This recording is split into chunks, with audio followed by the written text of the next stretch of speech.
Dwayne and Claudia about the Queen of Orion, and she's a good example of someone who's had a chance, had an opportunity to do better, and yet, and she didn't. There's a story behind it, but she didn't take the opportunity to do better. So she was put in the Phantom Zone, and then she was given another opportunity to get out of the Phantom Zone. She saw what it was like. She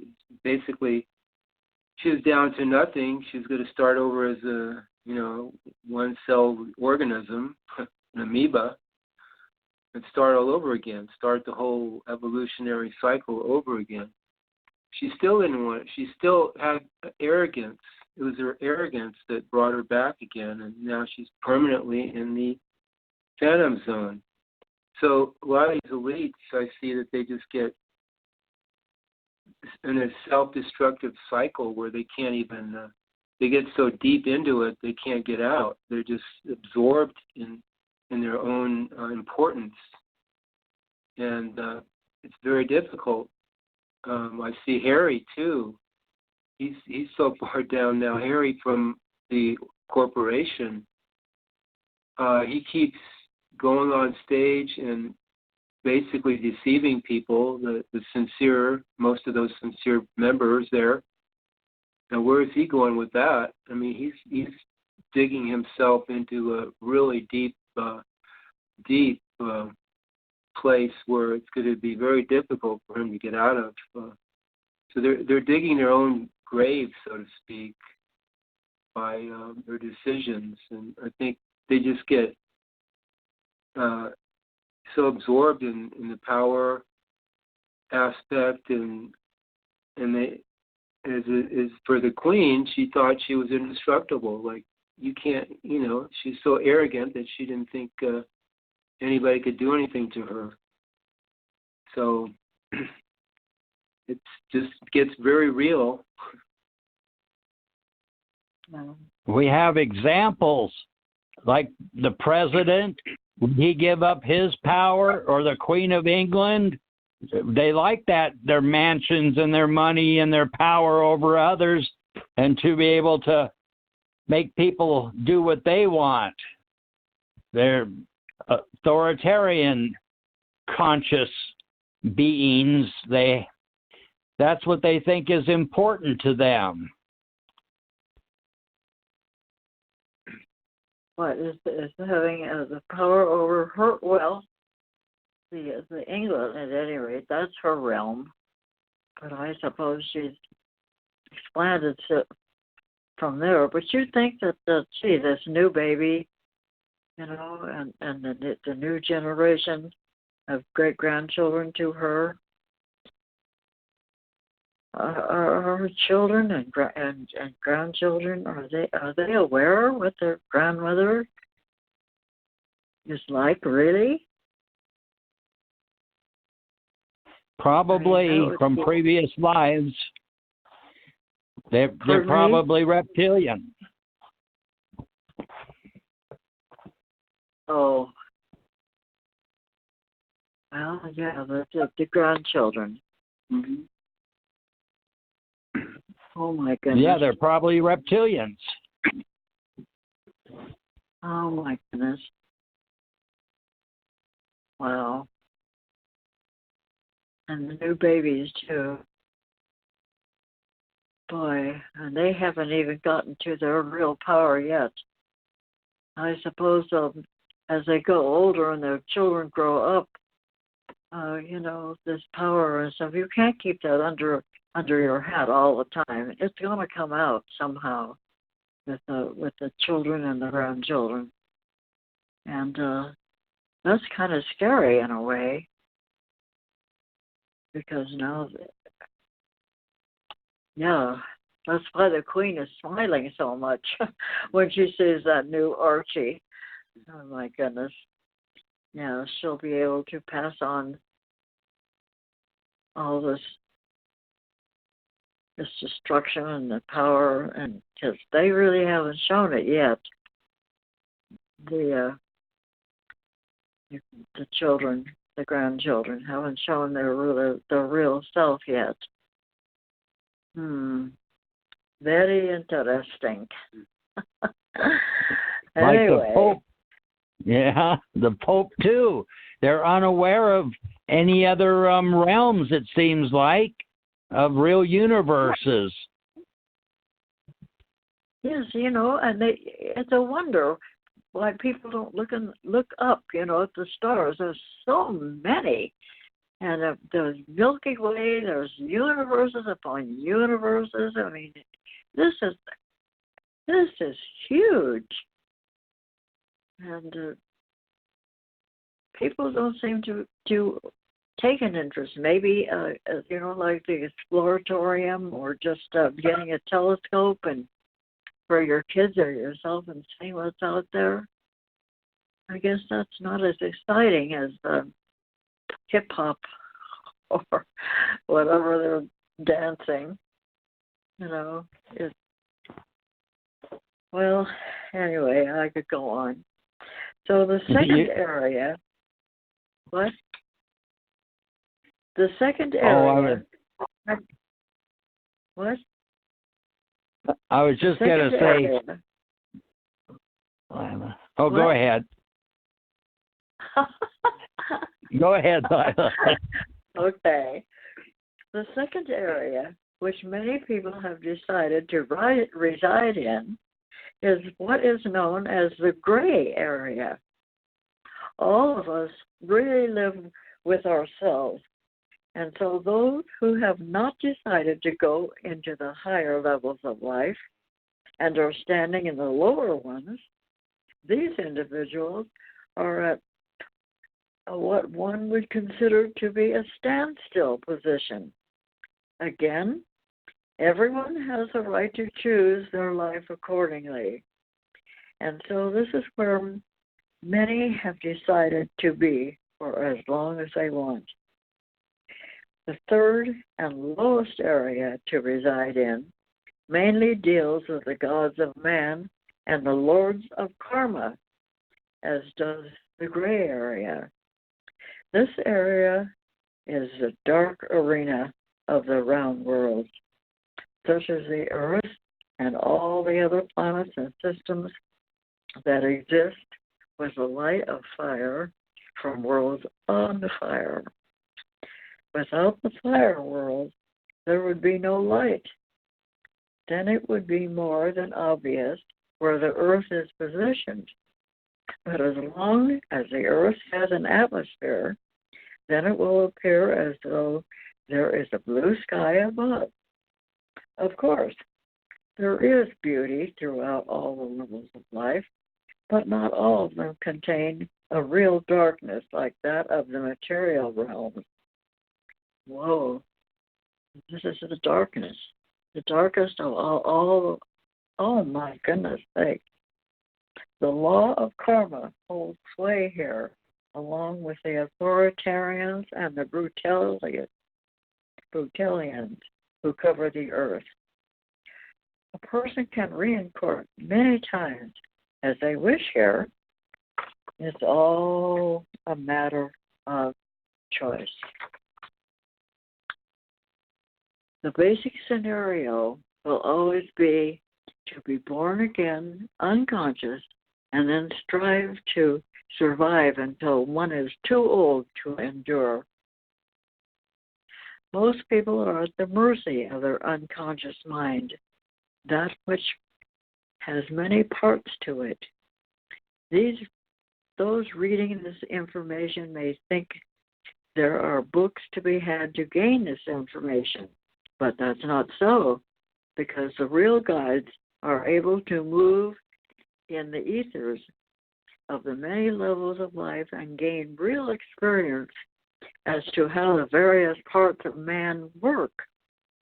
Ancient scriptures are mainly about poetic sayings and moral codes to live by, which are like the nice little relationships all of us had with our parents when we were young. But as we grew up and too big for the pretty little sayings they gave us, we were more interested in the adventures of life. Many of the old verses and sayings do have their place. But if we were to stick to the age-old idea of man is not meant to fly, then there would be now, where would we be now with our technology? Rebazar has always made it a point that a person must take risks and live a more dangerous life and not just dilly-dally about and to be ho-hum. Taking risks brings about experiences that otherwise cannot be known. When it comes to a person's mind, most people are in agreement with what they have been told and instructed to do from others. Race car drivers and their team usually build a car from the ground up, and so they know exactly what their creation needs to succeed.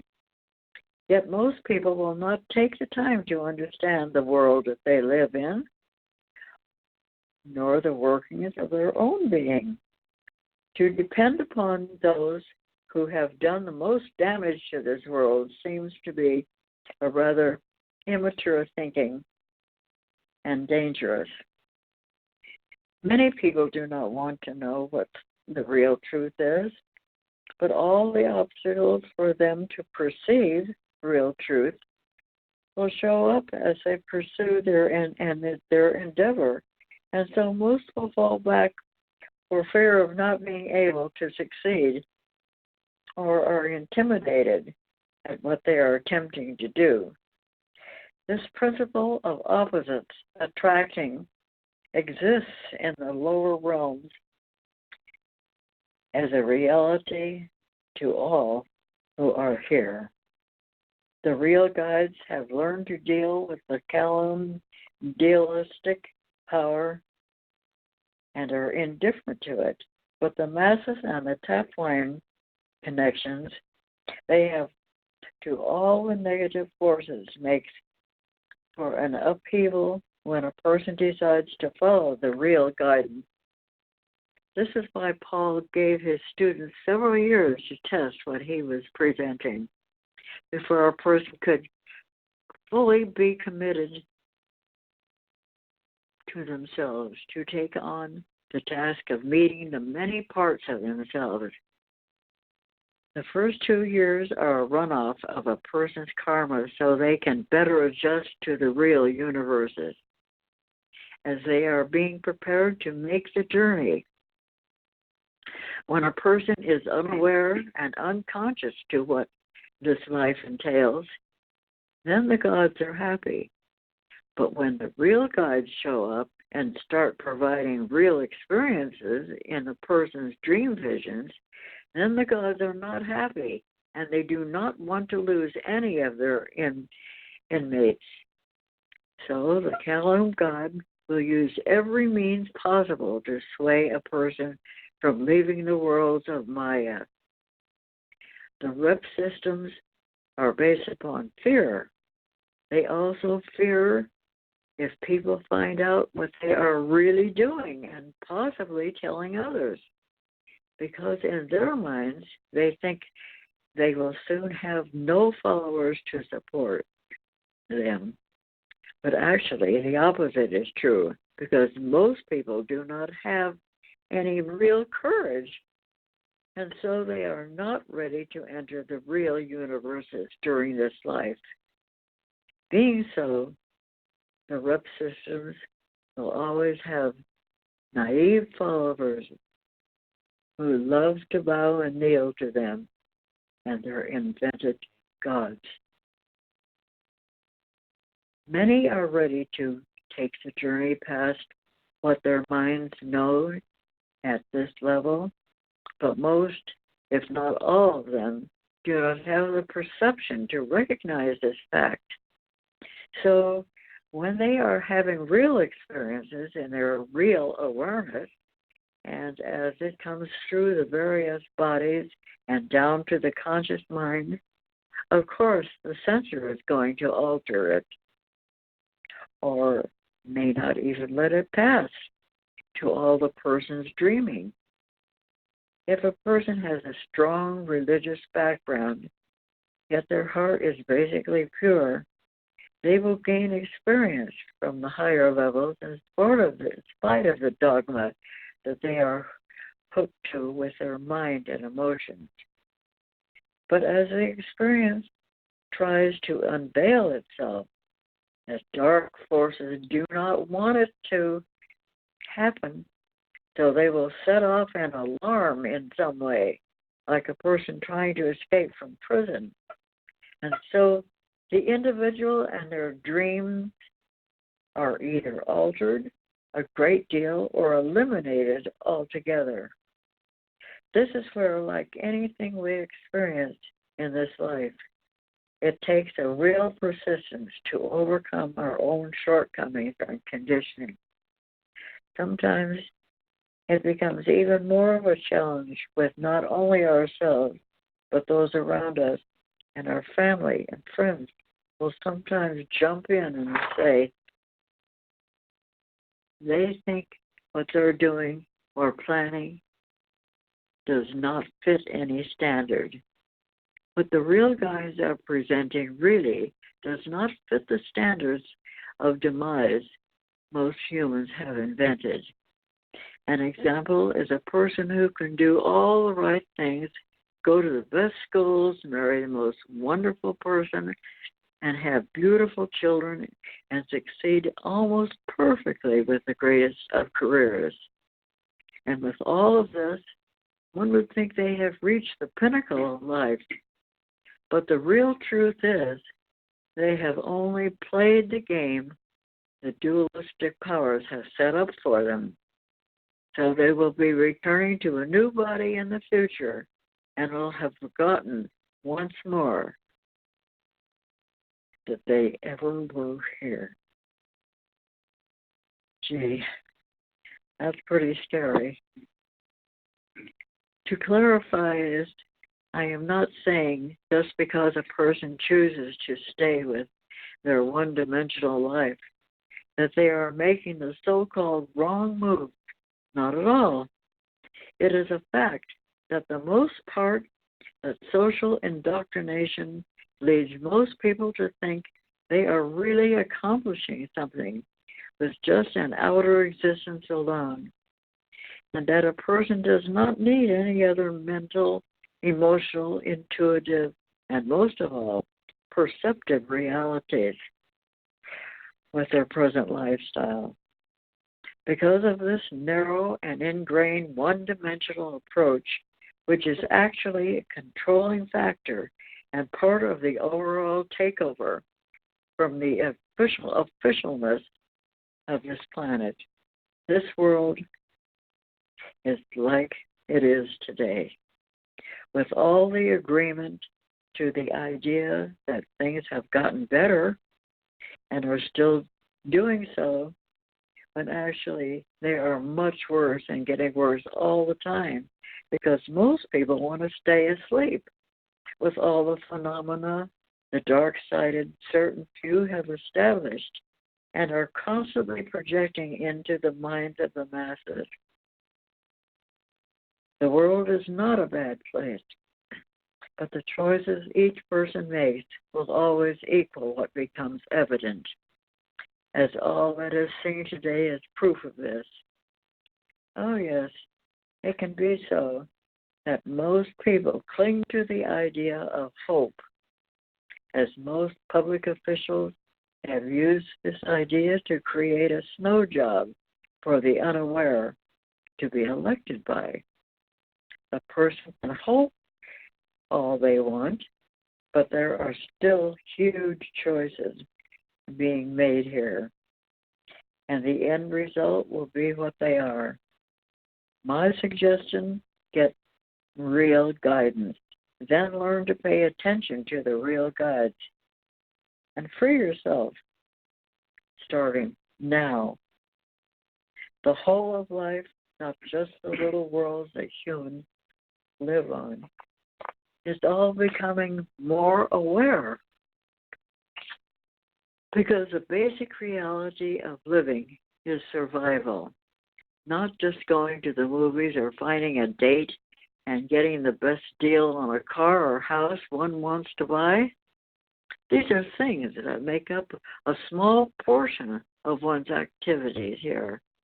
But to make it the one and only lifestyle soon becomes a total waste. This is where the rep systems have marketed mankind into a constant dilemma.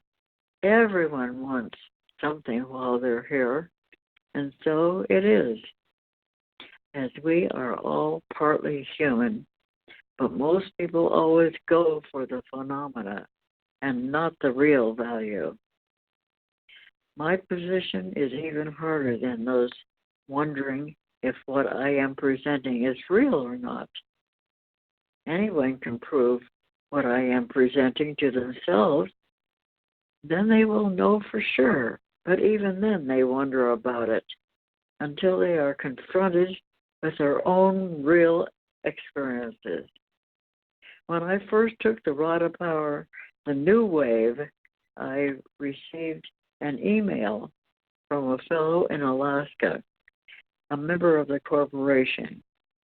He was wondering about the several experiences that he had with his avatars, where he saw Gerald and Rebazar pointing to a tall blonde fellow that was standing in a shaft of light.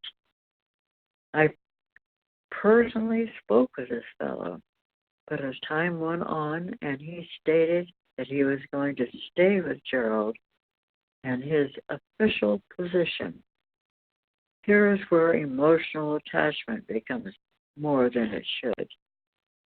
I too have attachments to things, but at the same time, I let them go as I evolve with my own real awareness.